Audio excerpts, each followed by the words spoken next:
There's a reason your hair looked fuller at 40, even though you're not losing much more of it at 60. And it has nothing to do with hair loss. It has everything to do with your styling routine. I'm going to prove it to you in the next 60 seconds. Look at this. Same woman, same hair, same amount of hair. But look at the difference. One styling method makes the scalp visible and makes you look older. The other instantly adds volume and takes years off your appearance. I've been styling women's hair over 60 for 32 years. What I'm about to share changed everything for my client, Susan.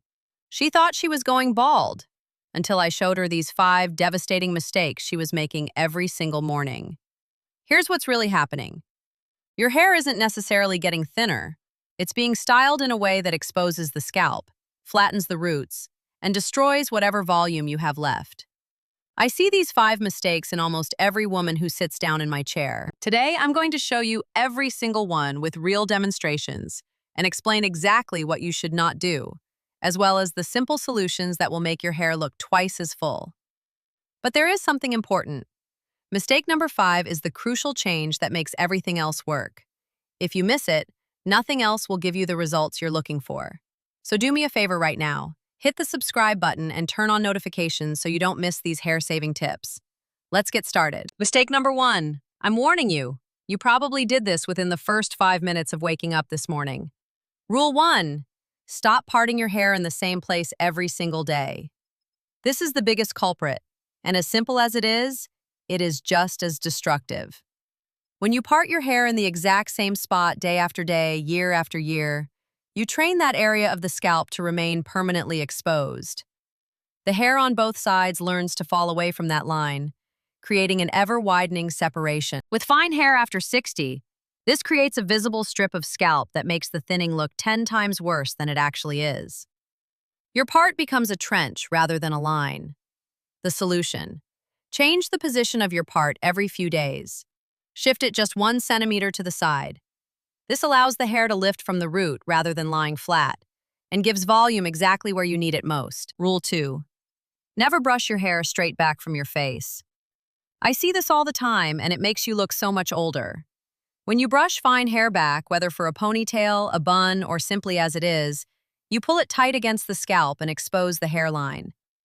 Fine hair after 60 needs gentleness around the face, not tension. Every time you drag your hair back with force, you create strain on already weakened follicles. Make your forehead look larger and draw attention to the thinning at your temples. Brush the hair forward first, then gently guide it back with your fingers. Create a soft movement around the face. Let a few light strands fall loosely. This creates the illusion of more volume and frames the face in a much more flattering and youthful way. Rule 3. Stop using a regular brush on wet hair. Wet hair is brittle hair, and fine hair after 60 is even more vulnerable. When you comb wet hair with an ordinary brush, you are stretching the hair fiber at exactly the moment it is at its weakest. This leads to breakage, split ends, and over time, even more thinning. Your hair is like a rubber band when it is wet. It can stretch up to 50% beyond its normal length and then snap. Use a wide-tooth comb and start from the tips, working up to the roots. Even better, gently detangle your hair with your fingers in the shower while you have conditioner worked through it. This simple change will significantly reduce the amount of hair you see in your brush and in the drain. Rule 4. Never dry your hair with the nozzle pointing downward. This surprises everyone, but it makes an enormous difference. When you dry fine hair with the airflow directed downward, you force the hair to lie flat against the scalp. You are literally ironing it with hot air. This eliminates any possibility of volume at the roots.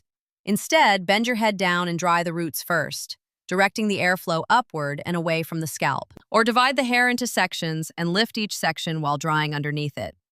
The goal is to create lift at the roots before worrying about the rest. Once the roots are dry and voluminous, then smooth out the ends. This technique alone can make your hair look twice as full because you are working with its natural texture instead of flattening it. Rule 5. Stop applying products from roots to ends. This is the critical change I mentioned earlier, and it's the mistake that sabotages everything else. When you apply styling products, mousse, serum, oil, or even leave-in conditioner starting at the roots, you're adding weight exactly where you need the most volume. Fine hair after 60 already has little body. The last thing you want is product buildup on the scalp, making your roots look greasy and flat. This is the rule. Products go on the mid-lengths and ends only. Your roots should be kept as clean and product-free as possible. The only exception is a root-lifting spray or a volumizing powder applied directly at the base. Everything else, serums, oils, shine sprays, must be kept away from the scalp. This way, the roots stay lifted and full of movement, while the ends remain soft and under control. Now comes the deeper truth about fine hair after 60. Here's what nobody talks about when it comes to fine hair after 60. And this is where everything I have just taught you starts to make sense. Your hair is not finer simply because you are losing more of it. Yes, hormonal changes after menopause reduce hair density, and yes, aging follicles produce thinner strands. But the real reason your hair feels so much finer now than it did at 40 is that the diameter of each individual strand has decreased. Think of it this way. You have 100 thick pieces of rope in front of you versus 100 pieces of thin thread. It's the same amount, but the rope takes up a lot more visual space, right? That's exactly what's happening with your hair. You might have almost as much hair as you did 20 years ago, but each strand is finer, and together they cover less surface area. That's why the styling mistakes I just mentioned are so damaging. If you part your hair in the same place every single day, you're increasing scalp exposure in hair that's already fine. If you comb it straight back, you're pulling those fine strands taut and revealing even more scalp. If you damage wet hair by brushing it too roughly, those fine strands become even weaker from the breakage. If you dry your hair with the nozzle pointing downward, you're eliminating the only volume fine hair can create. Lift from the root. And if you weigh down the roots with product, you destroy any chance of the hair lifting and looking full. Now comes the hopeful part. You have more control than you think. I've had clients who were convinced they were going bald, and in a single session, I showed them that they had plenty of hair. They were simply styling it wrong. I've seen women cry with relief when they looked in the mirror after we simply changed the parting, lifted the roots, and kept products away from the scalp. The transformation doesn't depend on expensive treatments or surgical procedures. It's about understanding how fine, mature hair behaves and learning to work with it instead of fighting against it. Let me tell you about Margaret. She came to me 6 months ago completely at her lowest point. She had worn a tightly pulled bun every single day for 40 years. Her hairline had receded, her part was almost 2.5 centimeters wide, and she could see her scalp from every angle. She thought there was no solution left. I showed her exactly these 5 rules. We changed her part to a diagonal line. She let go of the tight bun and created a loose, deep braid instead. We swapped the brush for a wide-tooth comb. She started drying her hair with her head upside down to create volume at the roots. And we moved all smoothing products exclusively to the mid-lengths and ends. 2 weeks later, she sent me photos. Her hair looked completely different. Fuller, thicker, healthier.